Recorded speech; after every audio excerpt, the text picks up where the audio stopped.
Pastor, ano pong ibig sabihin ng pagtutuli na nakasulat sa Biblia? Salamat po.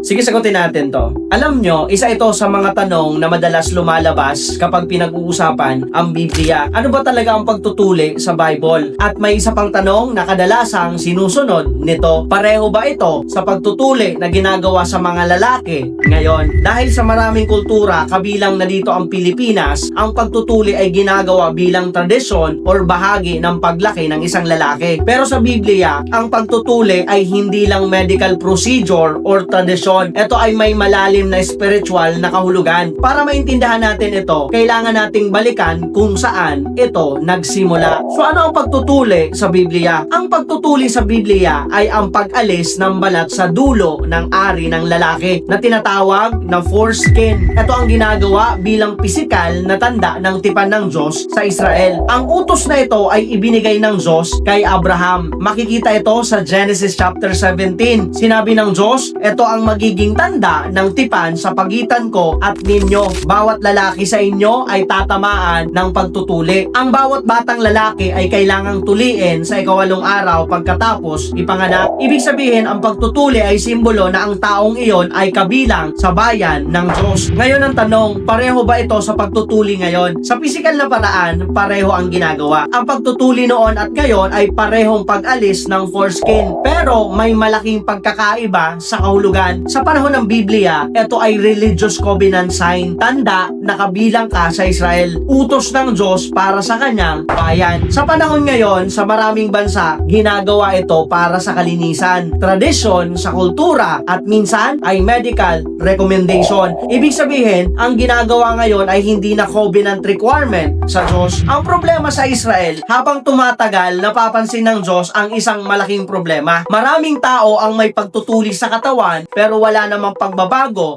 sa puso. Kaya sinabi ng Diyos sa pamamagitan ni Moises, Deuteronomy chapter 10 verse 16, tuliin ninyo ang inyong puso. Hindi sapat ang ritual sa katawan. Ang gusto ng Diyos ay pagbabago sa puso. Parang ganito, isipin mo ang isang estudyante, nakasuot siya ng school uniform. Sa panlabas, mukhang estudyante siya. Pero kung hindi siya pumapasok sa klase, hindi nag-aaral at hindi sumusunod sa guro, totoo ba siyang estudyante? Ang uniform ay tanda lang, pero hindi ito ang tunay na pagiging estudyante. Ganito rin ang nangyari sa Israel. May tanda sa katawan, pero walang pagsunod sa Diyos. Pagdating ng panahon ng Panginoong Hesukristo, lumawak ang pananampalataya. Hindi na lang ang mga Hudyo ang naniniwala, pati Gentiles. Dito nagsimula ang malaking tanong, kailangan bang magpatuli ang mga Gentiles para maligtas? Ang isyong ito ay itinalakay sa Book of Acts sa chapter 15. Ang desisyon ng mga apostol, hindi requirement ang pagtutuli para sa kaligtasan. Ipinaliwanag ni Pablo sa Romans chapter 2 verse 29 na ang tunay na pagtutuli ay yaong sa puso sa pamamagitan ng Espiritu. Ibig sabihin, ang mahalaga sa Diyos ay ang panloob na pagbabago, hindi lang ang ritual ng katawan. Ang pagtutuli sa Biblia ay mahalagang tanda ng tipan ng Diyos sa Israel. Sa pisikal na paraan, pareho ito sa pagtutuli na ginagawa ngayon. Pero sa spiritual na kahulugan, ipinapakita ng Diyos na ang tunay na mahalaga ay hindi ang tanda ng katawan, kundi ang pagbabago ng puso. Kaya ang tanong ngayon ay, hindi natuli ba tayo? Ang tanong ngayon ay, nagbago ba ang puso natin sa harap ng Diyos?